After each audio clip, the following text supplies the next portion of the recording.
Hey, it's Jess from This Crafty Heart here on the Kat Scrappiness YouTube channel. And today I'm going to show you how I made this Christmas in July card that features a beautiful inky, watery background and a shaker ornament that your recipient can remove and hang on their tree. Let's go ahead and get started. To start, I'll take a piece of scrap cardstock that's trimmed to 3.5 inches by 3.5 inches. And I've got here a piece of craft foam that I've had in my crafty closet for literally years. I grabbed a color that kind of matches with the colors that I'll be using today. It won't be the star of the show, but it will show a little bit in your finished project. If you happen to have adhesive foam sheets, you could also use those. I'll trim my foam to 3.5 inches by 3.5 inches as well. Next, I'll add a fairly generous layer of glue to my cardstock, then set it on top of my foam. Then I'll set a heavy block on top so it can dry while I work on my other steps. You may wonder why I'm gluing cardstock to my foam, and the answer is sometimes when I use craft foam in my dies, it gets kind of stuck and then it stretches when I pull it out, which means that it doesn't line up correctly for a shaker. Since the foam is glued to the cardstock, it should all come out of my die easily and maintain its size and shape. Next, I'll grab some distress inks for some ink smushing. I'll be using salvaged patina, peacock feathers, and uncharted mariner. I'll also grab a flexible, non-porous surface. I use an old page protector that I've been using for years. Acetate or stamp packaging would also work here.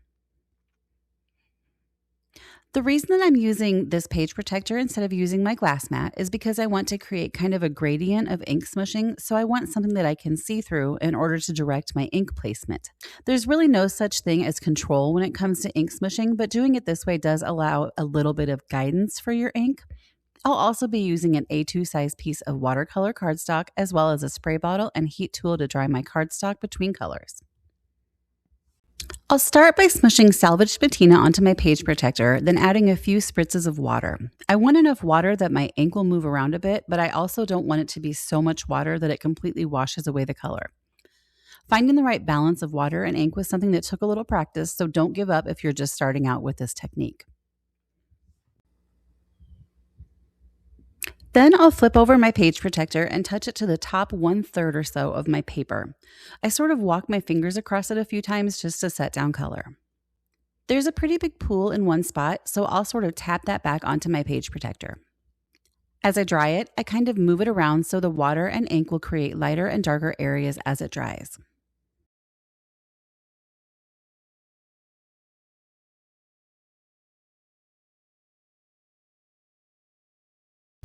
Once there's no more standing water on it, I'll pick up my page protector and dot on the remaining ink and water. Then I'll add just a bit of water so I can move it around as it dries.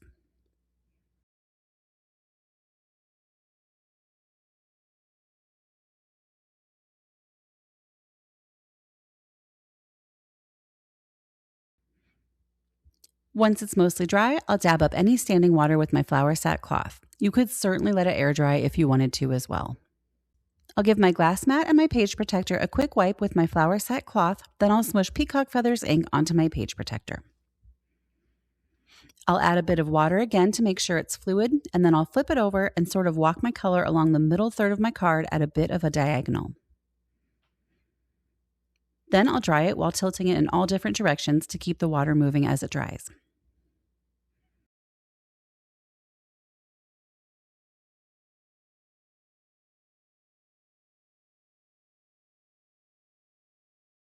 Once it's mostly dry, if there are any spots of standing water, I'll blot them up with my flour sack cloth. I'm happy with how this ink smushing turned out, so I won't do a second layer of this color. Instead, I'll clean up my work surface and prepare to do the same with some uncharted mariner on the bottom 1/3-ish of my paper.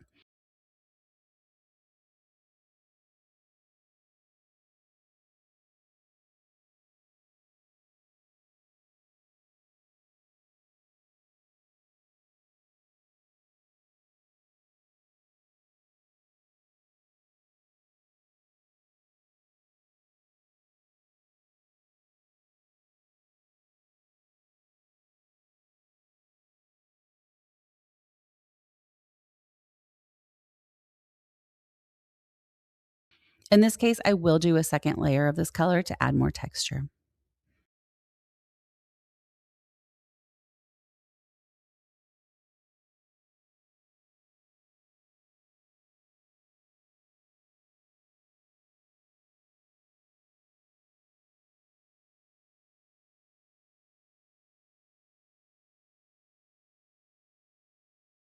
Then I'll clean up my surface and my page protector and set my background aside while I stamp my sentiment.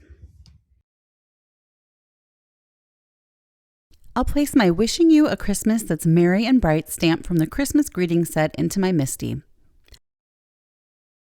I'll stamp it twice with Uncharted Mariner Distress Oxide, and then I'll clean my stamp using my Kat Scrappiness stamp chamois. Then I'll line up the top of my greeting with the guard on my trimmer and make a cut. Because I know that edge is straight, I will use that cut as a guide to trim the remaining edges of my sentiment. Once it's trimmed, I'll set it aside with my background and my foam. Next, I'll round up some silver glitter paper and a scrap of matte silver metallic cardstock from my stash. I'll cut 2 of the star ornament frames from this paper. Some glitter paper die cuts better than others, and this was one that didn't cut through. It's totally fine.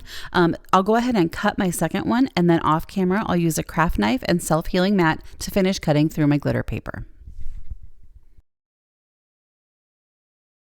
I will leave out my craft knife and self-healing mat just in case I need to use it again for my acetate. I'll put a piece of cardstock behind my acetate here because I find that sometimes having a cardstock layer under the acetate will help the die cut all the way through. And thankfully, that's exactly what it did here. If it hadn't, I would have done the same thing that I did with my glitter paper, and that's use a craft knife to finish cutting it.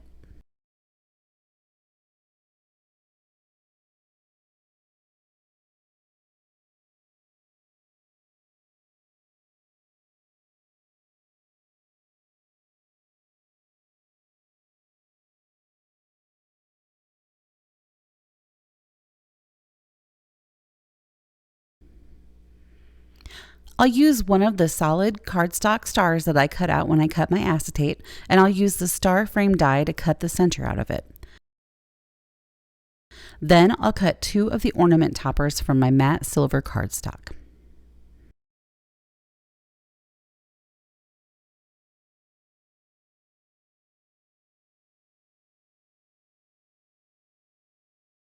Now I'll place my cardstock and foam piece, cardstock side up, on my die cutting plate.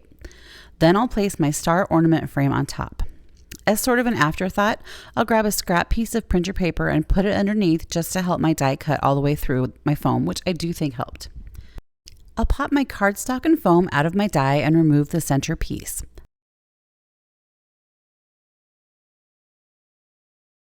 Then I'll tidy up my mess. Now we'll start assembling our shaker. I wanted to have a shaker that was see-through on both sides so a person could remove it from the card and hang it on a tree. I'll glue that white frame that I cut earlier to the foam side of my star using liquid glue, and then I'll place a heavy block on top while the glue dries. While that's drying, I decided I'd like to add some silver splatter to my background. Unfortunately, I realized that I don't actually have any silver splatter medium, so I grabbed some shimmery watercolor powder in a color that I thought would be silver. It ends up being more of a dark blue steel color, but I'm okay with it, so I'll splatter that with a fan brush and set it aside to dry. Once that's dry, I'll add some white splatter as well. Then I'll set it aside to dry and clean up my work surface.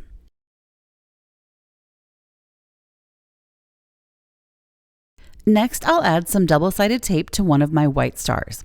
I believe the tape that I'm using here is 1/8 of an inch.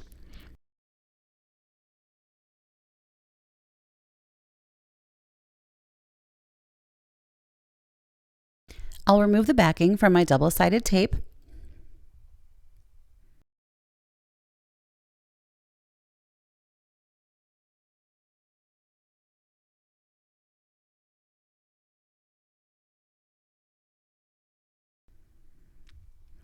And then I'll align one of my acetate pieces over the tape and press it down.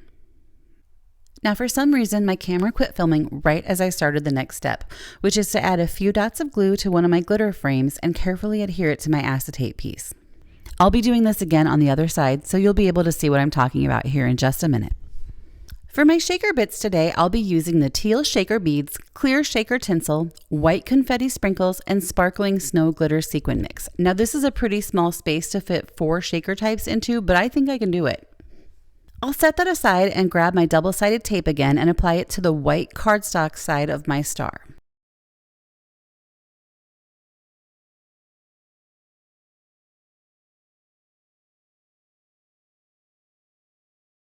I'll remove my backing.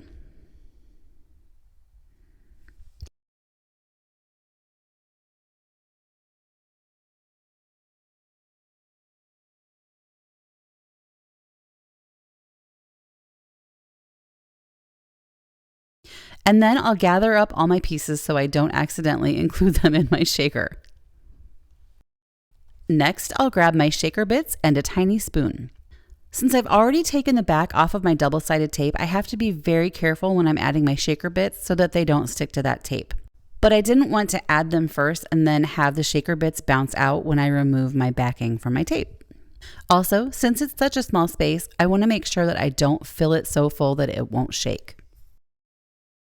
Once I have all my shaker bits in there, I'll press them down a little bit to make sure that it's not over full, and I'll clean up any bits that may have stuck to the tape, and then I'll put my acetate down.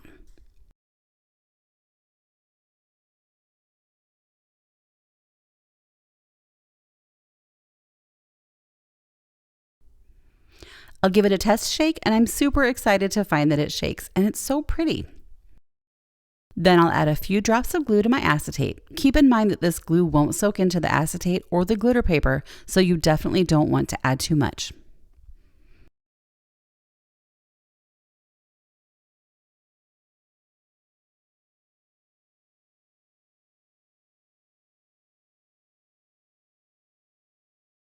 Then I'll line up my glitter paper star with my shaker and adhere it.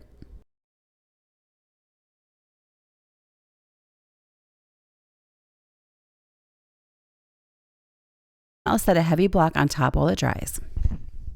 I'll cut my background using the second largest stitched scalloped rectangle die, then I'll glue it flat to my card base.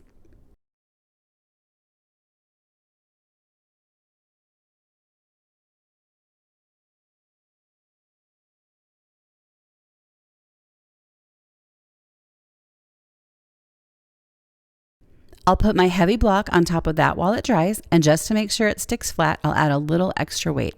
I'll cut a bit of silver cord and set it aside, and then I'll glue the matte silver ornament tops onto each side and hold them for a minute while the glue sets.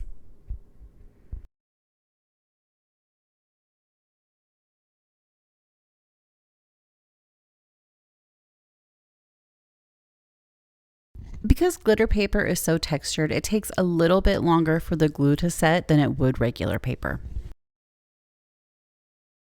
Next, I'll put my cord through my ornament and tie a knot in the top. I'll sort of drape the cord over the front of my card while I position my sentiment.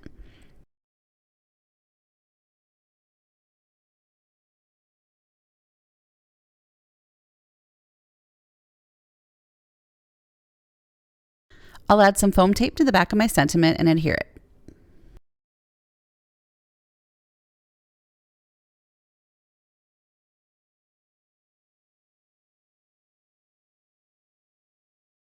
I'll grab a piece of low-tack tape and tape my cord down on the inside of my card so my recipient can remove it.